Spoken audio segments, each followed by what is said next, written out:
E você vai ver no Jornal da Justiça os detalhes da preparação do STF para o julgamento do habeas corpus do ex-presidente Lula. É da estrita competência do juiz eleitoral conhecer da alegação atinente à suposta necessidade para a produção do efeito jurídico de desincompatibilização. Os depoimentos podem configurar crimes eleitorais e, por isso, caberia à Justiça especializada julgar o caso. A transmissão passou a ser obrigatória por todas as emissoras de rádio do país e com horário definido, entre 7 e 8 horas da noite.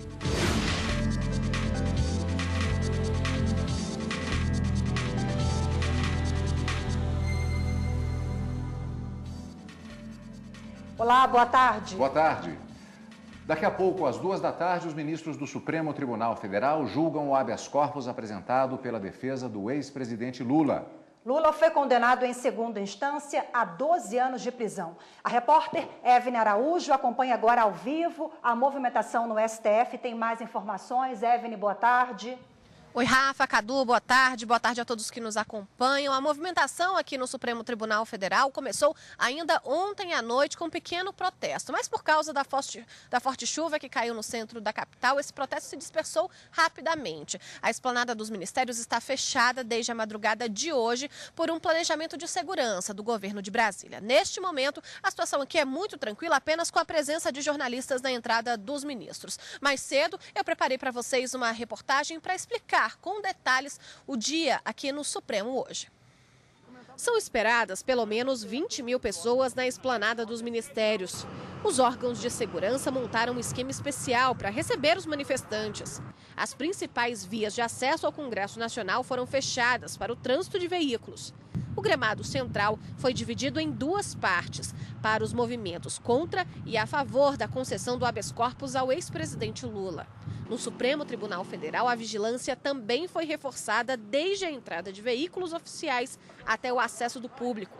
Desde o início da manhã, a imprensa de todo o país se reuniu na entrada do STF para acompanhar a movimentação antes, durante e depois do julgamento.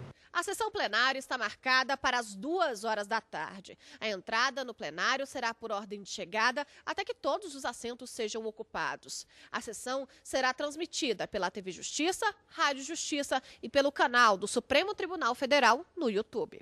Os 11 ministros da Corte vão votar pela concessão ou pela rejeição do habeas corpus preventivo apresentado pela defesa de Luiz Inácio Lula da Silva, com o objetivo de impedir a prisão do ex-presidente, condenado em janeiro a 12 anos e 1 mês de reclusão pelo Tribunal Regional Federal da 4ª Região. No último dia 22 de março, os ministros, por maioria, concederam salvo-conduto a Lula como forma de impedir a execução da prisão até que o STF conclua o julgamento. Na ocasião, também por maioria, o plenário permitiu a tramitação do habeas corpus. Entendeu ser possível a apreciação do mérito. Vamos ver agora a pauta de julgamentos de hoje do Supremo Tribunal Federal. Matéria penal abre a pauta da semana no plenário do STF com habeas corpus, onde se discute se pode ser iniciado o cumprimento de pena de prisão antes do trânsito em julgado da sentença penal condenatória.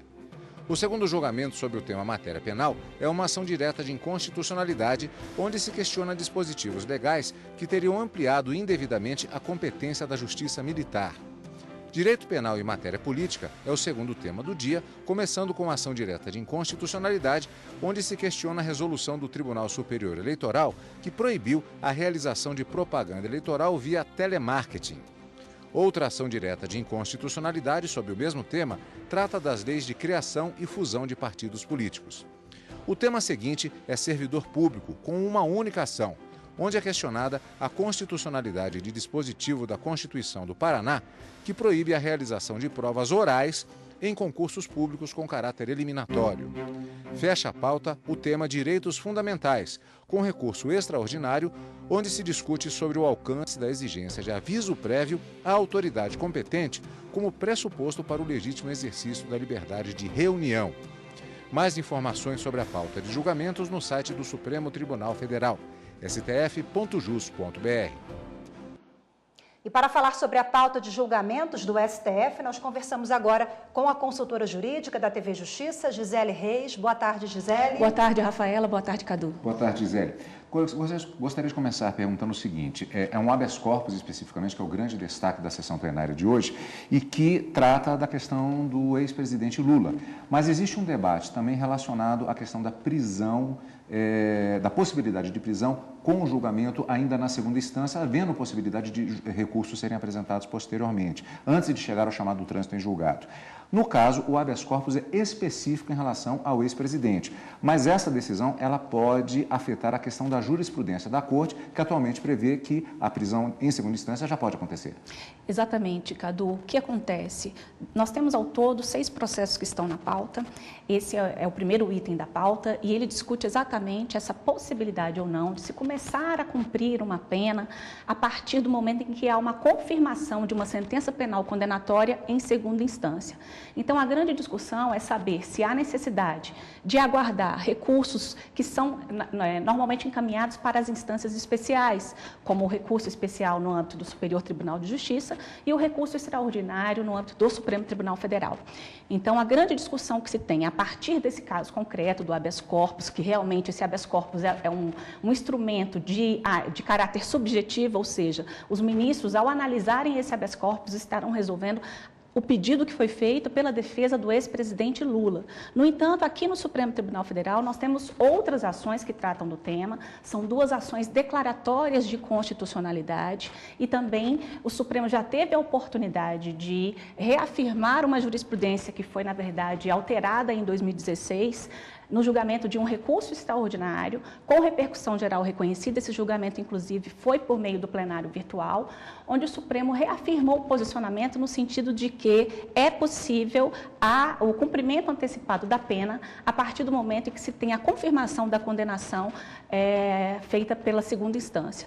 A jurisprudência do Supremo Tribunal Federal, ela sofreu, de certa forma, algumas alterações. Esse tema, nós podemos dizer que foi tratado inicialmente pela Constituição Federal, que traz o princípio da presunção de inocência, dizendo que ninguém poderá ser considerado culpado antes do trânsito em julgado de uma sentença penal condenatória, como você mesmo acabou de lembrar.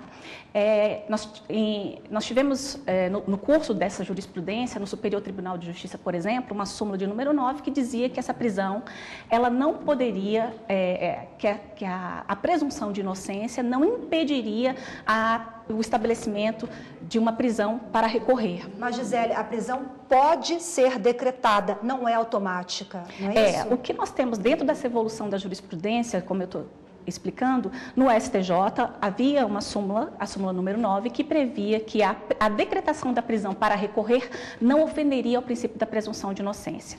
No STF, nós tivemos uma posição em 2009 que alterou esse entendimento no sentido de que essa vinculação da prisão para recorrer ofenderia ao princípio da presunção de inocência, mas em 2016 houve uma mudança dessa jurisprudência. Essa jurisprudência, na verdade, ela foi adotada dentro de um julgamento de um habeas corpus. O fato dessas ações, que tramitarem no Supremo, como a ação declaratória de constitucionalidade e o recurso extraordinário com repercussão geral, permite que o Supremo Tribunal Federal tome uma decisão que vá atingir a todas as pessoas indistintamente. É claro que a partir desse julgamento de hoje haverá uma direção sobre a postura dos ministros em relação a esse tema. É importante salientar o seguinte, trata-se apenas de uma decisão relativa a essas questões que estão envolvidas. Nenhuma questão relacionada à decisão do TRF4, especificamente sobre a condenação do ex-presidente da República. Exatamente. Assim, o que está na pauta é exatamente o direito de aguardar em liberdade os julgamentos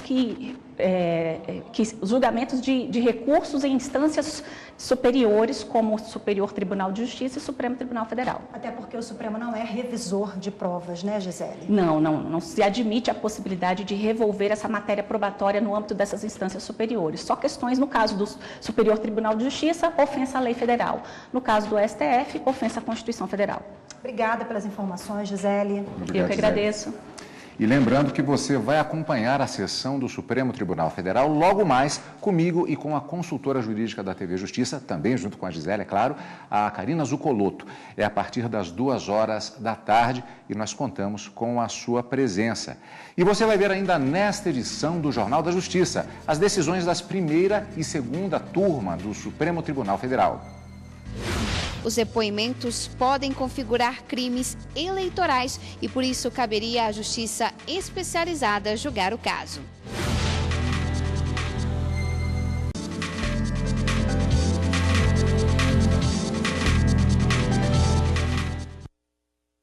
Em ofício enviado ao STF, a Vara de Execuções Penais do Distrito Federal informou possíveis irregularidades na remoção do deputado federal afastado Paulo Maluf para São Paulo. Ele estava preso em Brasília e, por conta das condições de saúde, conseguiu o direito de cumprir prisão domiciliar.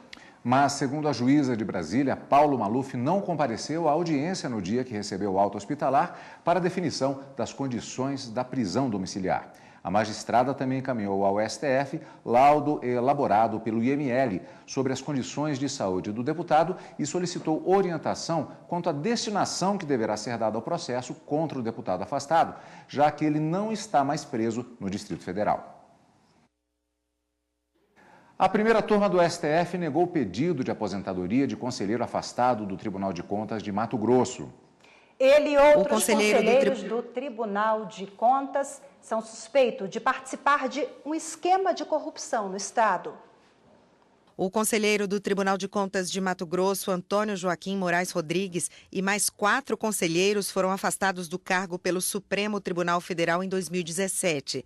Eles são suspeitos de cobrar propina de 53 milhões de reais para não atrapalhar o andamento das obras da Copa do Mundo e do MT Integrado, um programa de pavimentação de estradas.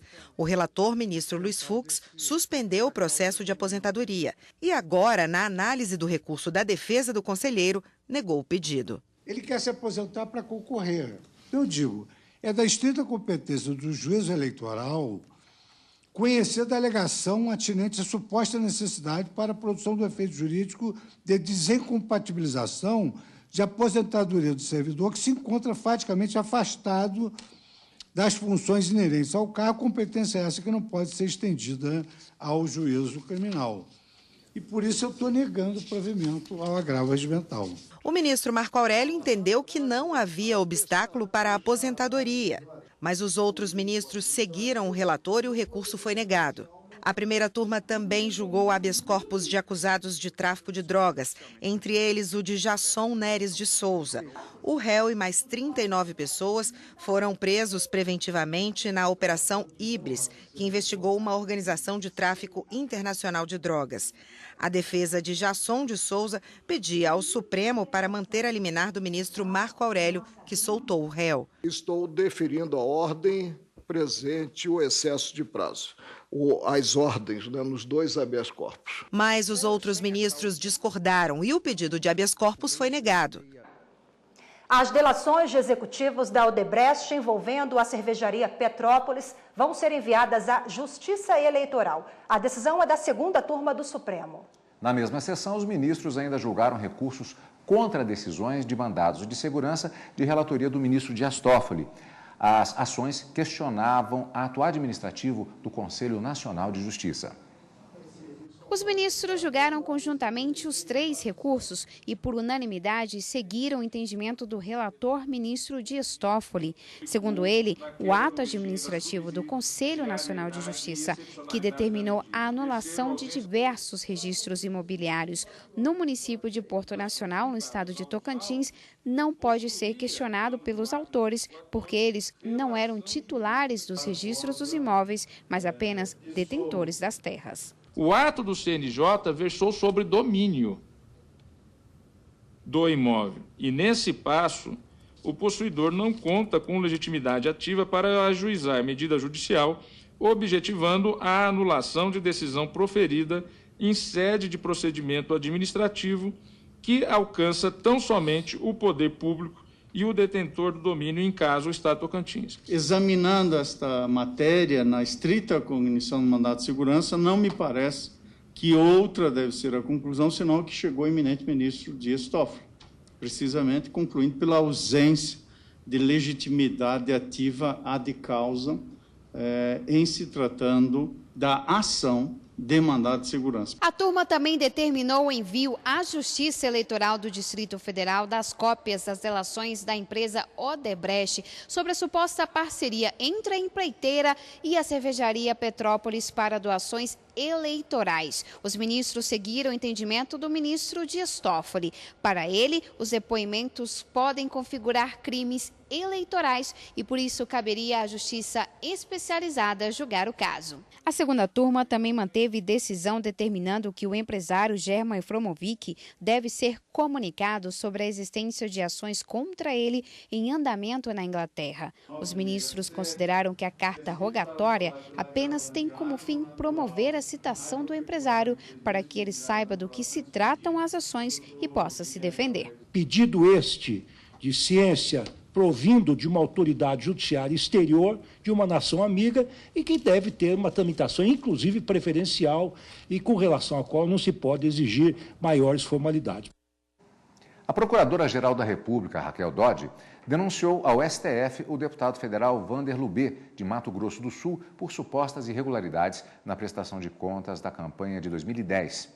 Foi a primeira denúncia pela prática de Caixa 3, desde o início da Operação Lava Jato. O parlamentar informou ao Tribunal Regional Eleitoral do Mato Grosso do Sul ter recebido R$50 mil de algumas empresas, mas o dinheiro teria sido doado pela empreiteira Odebrecht. 4 empresários também foram denunciados. O relator do caso é o ministro Celso de Mello. Superior Tribunal de Justiça nega pedido de prisão domiciliar para a mulher acusada de crime violento. Ela pedia liberdade, alegando ser mãe de um menor que precisa de cuidados. A mulher presa preventivamente desde junho do ano passado é suspeita de cometer crime de roubo circunstanciado, receptação e porte ilegal de arma de fogo e de participar de organização criminosa. No início do último mês, o relator do recurso no STJ, ministro Joel Ilan Paciornik, havia negado o pedido de prisão domiciliar, por considerar que esse tipo de concessão não se aplica em casos de crime praticado mediante violência ou grave ameaça, como consta no processo. Mas a mulher entrou com um agravo regimental contra a decisão do ministro. A defesa alegou que a situação dela se enquadrava no entendimento do Supremo Tribunal Federal, que concedeu prisão domiciliar para mães de crianças de até 12 anos para que elas pudessem prestar assistência aos filhos, e que a única restrição seria se houvesse violência ou grave ameaça contra os descendentes. Mas os ministros da 5ª turma do STJ consideraram que os crimes dos quais ela é acusada se enquadram nas exceções que impedem a concessão da prisão domiciliar. Por unanimidade, a 5ª turma seguiu o voto do relator e negou o habeas corpus. O Tribunal Superior Eleitoral anulou uma multa que foi aplicada ao Facebook no valor de R$200 mil. Veja na reportagem. O plenário do TSE aceitou o recurso do Facebook contra a decisão do Tribunal Regional Eleitoral de Santa Catarina, que multou a empresa em R$200 mil. O Facebook tinha sido condenado por descumprir decisão liminar que ordenava a retirada do ar de link para enquete sobre a eleição para prefeito na cidade de Timbó. Mas os ministros entenderam que não houve irregularidade e retiraram a multa. Teria havido uma notícia da divulgação dessa pesquisa. O TRE reconheceu, assim, que o fato não se enquadrava nas hipóteses de divulgação de pesquisa fraudulenta ou sem prévio registro preconizadas nos parágrafos 3º e 4º do artigo 33 da Lei 9.504, uma vez que não se efetivou, afinal, a disponibilização de nenhum dado coletado, o que enseja, portanto, também o descabimento da imposição de astrientes diante das circunstâncias excepcionais averiguadas. Em outra decisão, o Tribunal Superior Eleitoral aceitou o registro de candidatura de Ângelo Augusto Perugini, candidato mais votado em 2016 para a Prefeitura de Hortolândia, em São Paulo. Perugini tinha sido considerado inelegível pelo Tribunal Regional Eleitoral de São Paulo porque teve as contas rejeitadas quando foi prefeito da cidade em mandato anterior. Mas o plenário do TSE reverteu a decisão do Tribunal Paulista e manteve o registro do candidato. Entendi no sentido que se deveria restabelecer o juízo, ou melhor, o deferimento do registro tal como fora efetuado em primeiro grau, e na linha preconizada pelo parecer do Ministério Público Eleitoral. E ainda nesta edição do Jornal da Justiça, os novos horários do programa A Voz do Brasil. A transmissão passou a ser obrigatória por todas as emissoras de rádio do país e com horário definido, entre 7 e 8 horas da noite.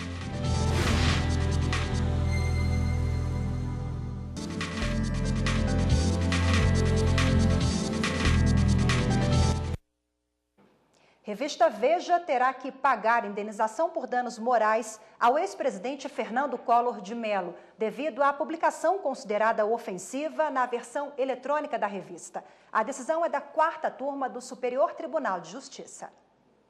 Fernando Collor alegou que teve a honra manchada quando a revista Veja o associou à prática de corrupção, mesmo após ter sido absolvido pelo Poder Judiciário.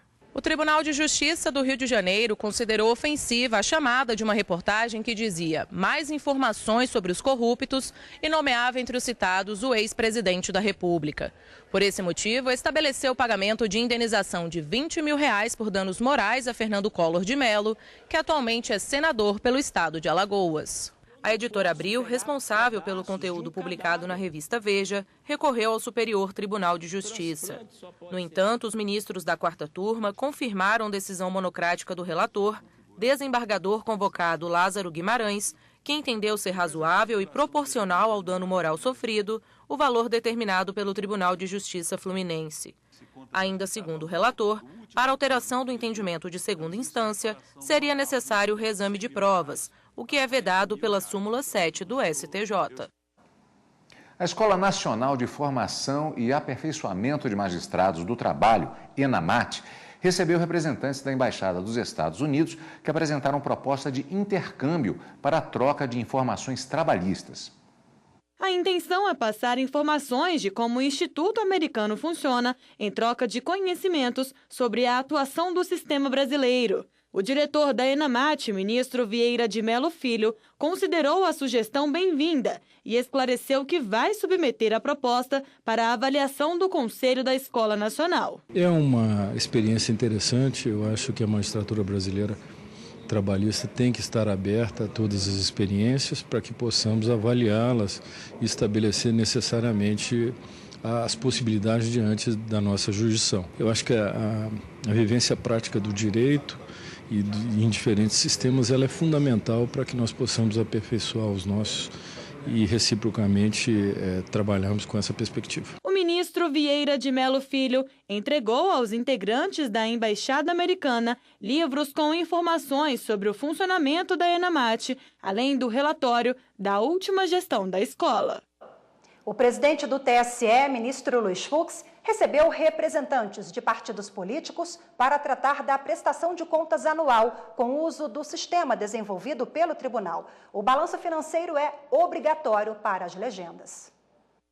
Parlamentares, diretores e contadores dos partidos participaram da reunião na sede do TSE. Eles foram ouvidos pelo presidente do tribunal, ministro Luiz Fux, e solicitaram o aperfeiçoamento do sistema para os registros contábeis. O ministro solicitou outros encontros para que os partidos apontem exatamente quais são as revisões necessárias e lembrou que o uso do SPCA é essencial para o exercício da transparência na análise das contas. Nós queremos estar bem alinhados com esses objetivos da sociedade, principalmente num ano em que nós estamos vivenciando um período pré-eleitoral e que queremos aqui deixar a marca de que essa gestão ela é muito intensa, apesar do tiro ser curto, né? A obrigatoriedade da utilização do sistema é determinação da Resolução 23.464 de 2015 do TSE.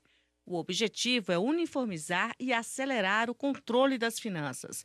O assessor-chefe da Assessoria de Exame de Contas Eleitorais e Partidárias, Heron Pessoa, lembrou que as declarações dos partidos podem ser retificadas antes de um balanço final das contas julgadas pelo TSE. Se eventualmente você identificou que uma determinada coluna, um determinado saldo, ele não está sendo identificado, reporta isso para a gente, porque é a origem para a gente poder corrigir. E é preciso também dizer o seguinte, que uma vez a prestação de contas entregue, assim como há no eleitoral, você pode retificar essa prestação de contas a qualquer tempo. As prestações de contas que eram para ser entregues até o dia 30 de abril devem ter prazo estendido por mais 90 dias. E até lá, outras reuniões vão ser realizadas com os partidos para garantir as correções no sistema e nas análises das contas partidárias.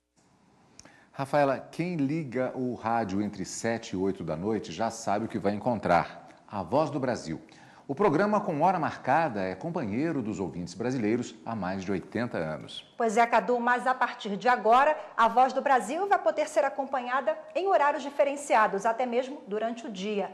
A mudança está prevista em lei sancionada hoje pelo presidente Michel Temer. A abertura do programa ficou famosa ao longo dos anos. Em Brasília, 19 horas.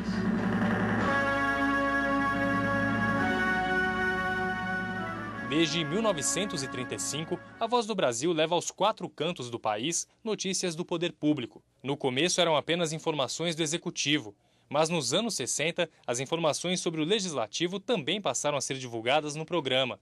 Mais tarde, foi a vez do Judiciário. Você vai ouvir agora notícias do Poder Judiciário. No início, o nome era Programa Nacional. Em 1938, passou a se chamar Hora do Brasil, nome que permaneceu até os anos 70.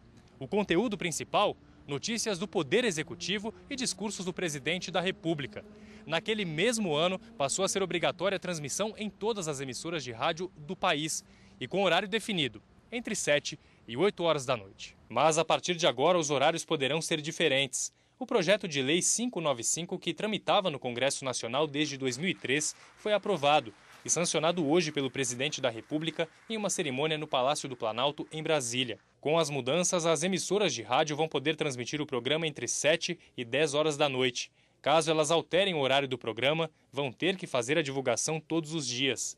Em situações excepcionais, o governo pode mudar o horário ou então cancelar o programa. As novas regras são válidas para rádios comerciais e comunitárias. Em 1995, o programa entrou para o livro dos recordes. Ele é o mais antigo da rádio brasileira. Por estes e outros motivos, muitos ouvintes acham importante que ele continue na programação das rádios de todo o Brasil. Nós brasileiros precisamos ficar mais por dentro das informações. É importante, né? Devia ser mais ainda divulgado para que a população tenha essa condição de entender, de conhecer, de ter acesso às informações.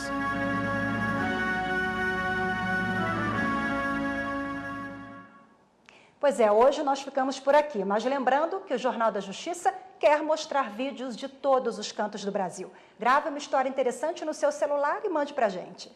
O nosso WhatsApp, anote aí, 61, prefixo de Brasília, 992606116. E o e-mail jornaldajustiça@stf.jus.br.